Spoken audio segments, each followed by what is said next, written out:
If you're anything like me, then you've probably wondered if you can sublimate on wood. That's what we're going to test out today. I know that there's one method that definitely works, but there's another method that I'd like to test out. So my name is Kelly, and let's get clacking.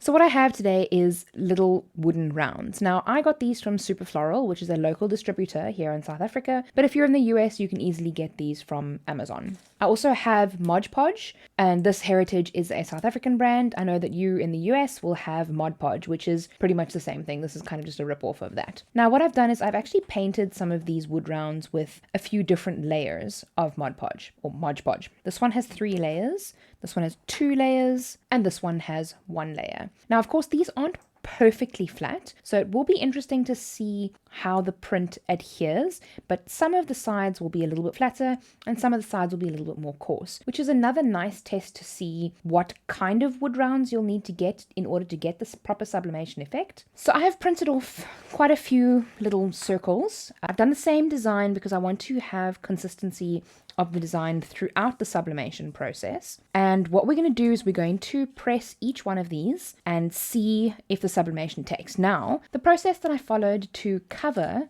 the wood rounds in Mod Podge, I just took a plain wood round, hopefully one with no little lips on it like that. And if it does have a little lip on it, you can always just sand it off or pull it off or something like that. And then I took a plain paintbrush. Now, I preferred using a flat brush because I find it's easier to get the coverage that I need. So you open your Mod Podge, and you take a little bit of a dip from it. You don't need too much because I mean it goes on quite easily, and then you just paint it on like that. Not rocket science, luckily. I think making sure to get a generous amount on there. There we go. And of course it'll look a little bit milky, but it will dry perfectly clear. So maybe by the end of us sublimating some of those, you will see that it has dried and it is perfectly clear. But obviously you can see that it has dried and it's perfectly clear from the other wood rounds as well. Now, these wood rounds that I have are obviously slightly larger, exactly the same process. I have put some Mod Podge on there, quite a few different layers, and we can also be testing some of those things on there.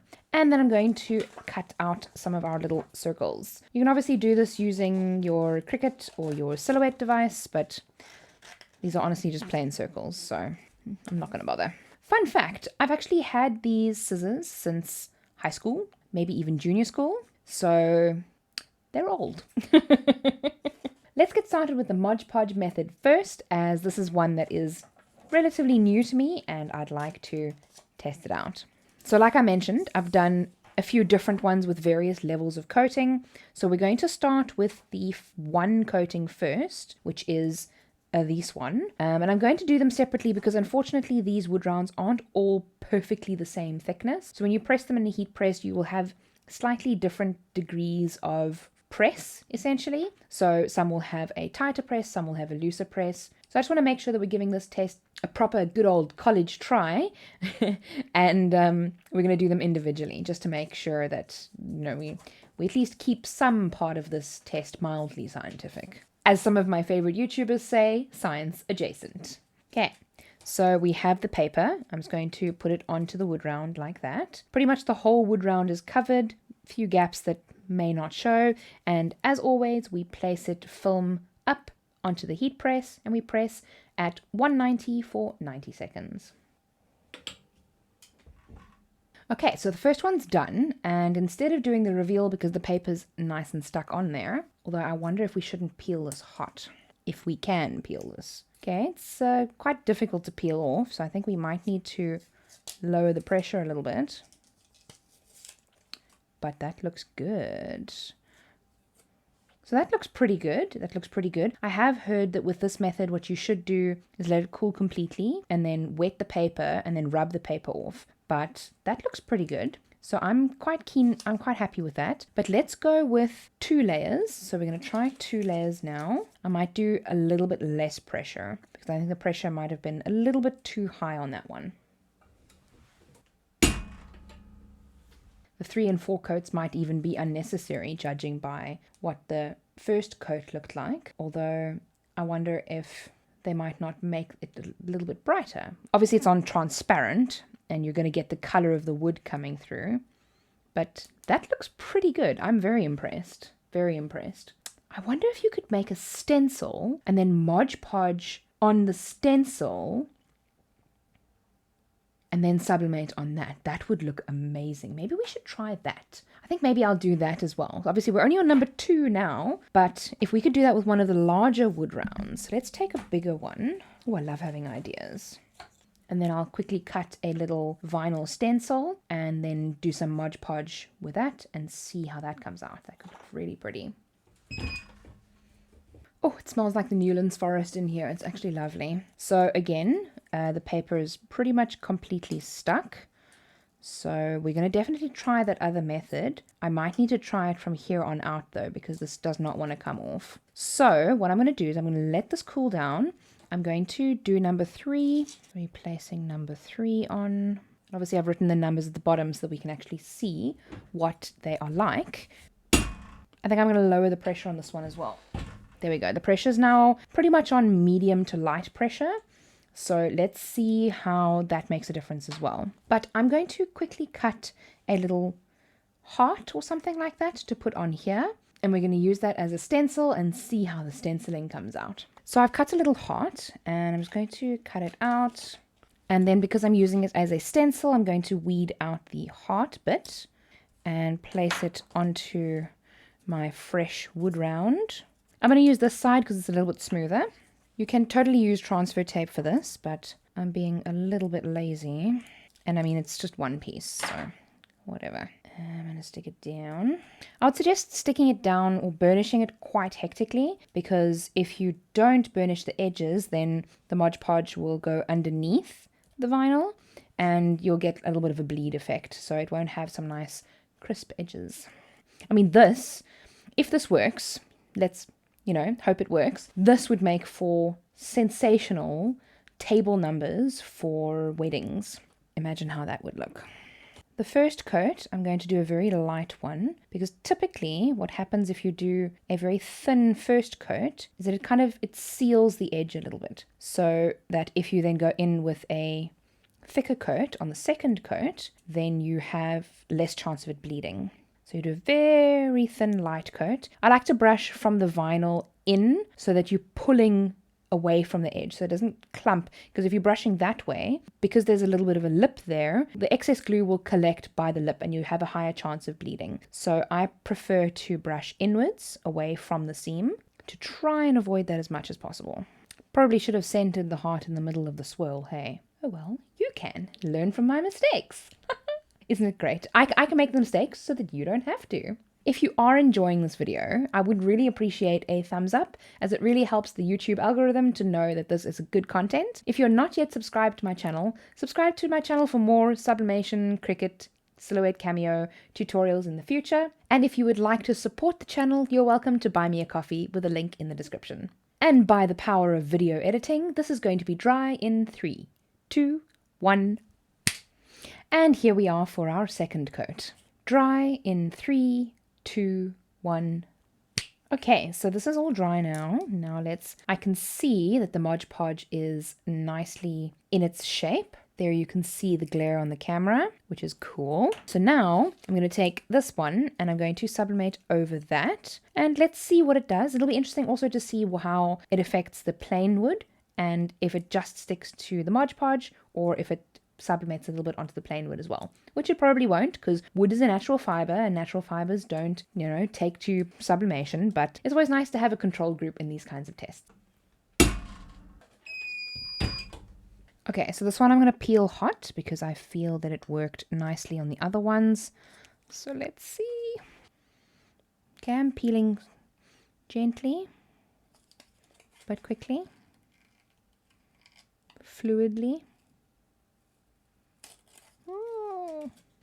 Okay, so it's nice to see that it kind of did penetrate into the wood a little bit, but that it mostly did okay. So if you did do something like this, you would probably need to line it up quite, strictly, or maybe even wash it afterwards, maybe run it through a tap once it's done to see if that'll actually come out. Because obviously it did transfer into the wood, but it kind of just looks like a hot mess. It's definitely a nice, fun thing to test if you had a slightly better prepared piece of paper than what I was working with, because obviously this is just a plain circle, so obviously it's going to look a little bit You could potentially make it look nicer. Maybe if you cut out the heart and laid it on top exactly, it could look pretty great. The other method that we're going to be going over today, and it is quite a well-known method, and that is to use lamination paper. Now this is an A5 lamination pouch, so you can see what you would do is you would put your page in there and then run it through the laminator. So I'm going to take a clean wood round, one that doesn't have anything painted on it yet, and we're going to use this one with the lamination pouch. So all you can do is you just tear these apart. They tear apart quite easily. You can save this for another project, bearing in mind that when you do press on the laminate, it does shrink a little bit. So if you want to make it so that it fits the edges, I would leave a little bit of a gap on all around the wood round, just to make sure that it'll actually work properly and that you'll actually get the coverage that you're looking for. Right, so what we're going to do is we're going to test this method now, because we have a benchmark of this one, and we're going to be using the water method to get these papers off. So we're going to be soaking the paper in water and then rubbing it off and revealing the sublimation underneath. So I'm going to quickly give this a super quick press. Now what I have done is the shiny side is on the top and the matte side is underneath. I'm going to give it a super quick press because it doesn't really need terribly much, and then we're going to sublimate on top of it.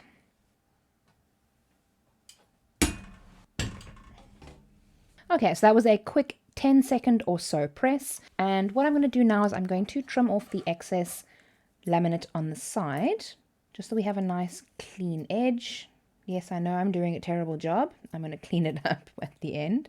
That is a slightly less sloppy edge. So I'm going to take this circle and I'm going to press this on. Now it obviously doesn't match the exact dimensions, so you'll see the circle quite clearly, but that's okay. Okay, so that was normal 190 for 90 seconds, and I don't think it liked it very much. This wood is very hot. I'm just trying to push the air bubbles out because obviously it's warped a little bit. So I'm just going to press it for a few seconds at a slightly higher pressure to see if that helps. Okay, that made a very big difference. There's a few little bubbles in there, but it looks pretty good. So this clearly works at a medium to high pressure. You can do this at 190 for 90 seconds, and I'm not gonna lie, that looks pretty good. Obviously, if you like the shiny effect, because with the laminate, it'll give the shiny effect, but with the Mod Podge, it'll give you a slightly more natural looking effect. As natural as dyed, stained, pictured wood can be. All right, so I have a little thing of water, and what I'm going to do is I'm going to spray the water onto the page and let it kind of soak in a little bit. Now I want the pages to be nice and wet so that they rub off quite easily, just because I know that, you know, if you rub off paper when it's not wanting to come off, then it looks a little bit eh. We can even try and get this little piece off here as well. So let's just give this a little bit of a soak. Move that around there. Make sure that that is all nice and soaked. And then you kind of just rub it off. So obviously it's paper, so it doesn't really take a lot to come off, but you need to make sure that it's properly soaked. So this has worked very nicely. See the paper there. That paper came off quite nicely, which is really good. And this paper, let's see if we can pull it off. Okay, so we can pull it off quite nicely as well. Now let's give it another soak. And I'm going to let that sit for a little while. Now I'm going to try this one. Okay, it came off nicely there too. Okay, let that sit for a little bit. Let's see if this one's ready. It's only been sitting for a few seconds, as you saw. Then we'll let it sit and then we'll let it dry and see what it looks like once it's dried. Yeah, I'm putting quite a bit of pressure on here. You can see that the paper's coming off is a little bit pink, but that's to be expected because even when we take the paper off once it's been sublimated, you know, there is ink left on the page. So don't be too scared if the paper has a little bit of color on it, because it will have ink left over on the page anyway. So, I mean, you can see how beautiful that is looking. Okay, there I maybe rubbed a little bit too hard, so be a little bit careful of that. Maybe let's let that dry and see what it looks like. Okay, let's go a little bit lighter on this one. Maybe the pressure wasn't all that great, especially because we're making the glue wet. So there's very little pressure that I'm putting on here. Okay, that also looks pretty good. So let's let that dry for a little bit. We can see that this one is already drying a little bit more white. So we might need to spray it again and try and get some more paper off gently.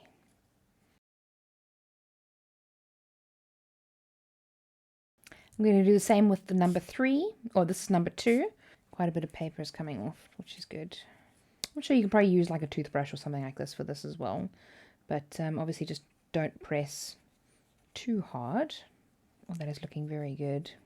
Tons of little red dots on my table now. Okay, this is the first one that we did. We've got the piece of paper that's showing through again. So I'm just going to try and get that piece of paper off. Okay, so far number 1 is looking like our successful case. This is 2 layers, and I'm struggling to get the paper off. And 3 layers, 2 and 3 look pretty much the same. Obviously we followed pretty much the same method on 2 and 3, so they will have a slightly duller effect. Let's try once more with the paper, but there is another way that we can make this brighter, I hope. But let's just try once more with getting some more of the paper off. Okay, it does seem like the paper doesn't really want to completely come off. Either that or it's just giving us the matte effect because it actually dried. But I wonder if we Mod Podge over it, if it will brighten up again. So I'm just going to take a little bit of Mod Podge and I'm going to coat half of it just so that we can see the results. And I'm going to do the same with the 3. And I'm going to do the same on the 1 as well, just to see what it's like. So at least we can have some consistent results. Ooh, that's looking good. And the thing I like about Mod Podge is that it dries pretty fast. So there we can see a very big difference between that and that. What I'm going to do now is I'm also going to double coat this top section here, just to see if there's a difference between 1 and 2 layers of Mod Podge. And I'm going to do the same with number 3. And of course, I'm going to do the same with number 1. And by the power of video editing, they are dry. Let's look at our first results first. So this is number 1. We have the uncoated section, which is a little bit white. We have 1 coat here, and there we have 2 coats. So that 2 coats looks the best, of course. It looks really good. I'm really happy with that result. And here we have number 2. So no coats, doesn't look all that great. 1 coat looks a little bit better. 2 coats doesn't look all that great either. You can still see quite a lot of the white showing through. And the same with number 3. So this is 3 coats of Mod Podge. That's uncoated in the top, 1 coat, and then 2 coats over there. You can see there's not terribly much of a difference. Judging by these results, 1 coat and a hot peel seems to be the best way to do it. If you do more coats, it does tend to stick more, so you aren't really able to do the hot peel as easily, but then you have to wash it off, and that obviously leaves a little bit of a white residue, which if that's the look that you're going for, then great, it looks beautiful. At least now we can see what the results look like. But if you want some nice bright colors, then laminate is definitely the way to go. We'll make it shiny though, so if that's not the look that you're going for, then maybe that's not the best approach. Then we have the last test, which was to do a Mod Podge stencil and then to sublimate onto that. As you can see, you need to make sure that what you are sublimating has been cut out and follows the shape of the what you've stenciled on there, but that's also still a nice method to use. So I hope that this was helpful for you. I hope that you found it entertaining. I found it very illuminating. I'm thrilled with the results. I think this one's probably my favorite, of course, because it's, you know, the brightest and probably the easiest to apply as well. And you could probably even combine this with this. So you could cut something out of laminate, stick it on, and then sublimate on top of that. That would probably give you some pretty great results if you had to have the laminate sublimated onto. I think that would look incredible. If you do test this method, please share your results with me. I'd love to see. Once again, if you've enjoyed this video, please give it a thumbs up and subscribe to my channel for more fun test tutorials in the future. I hope to see you next time, and remember, be kind to someone today. See you soon.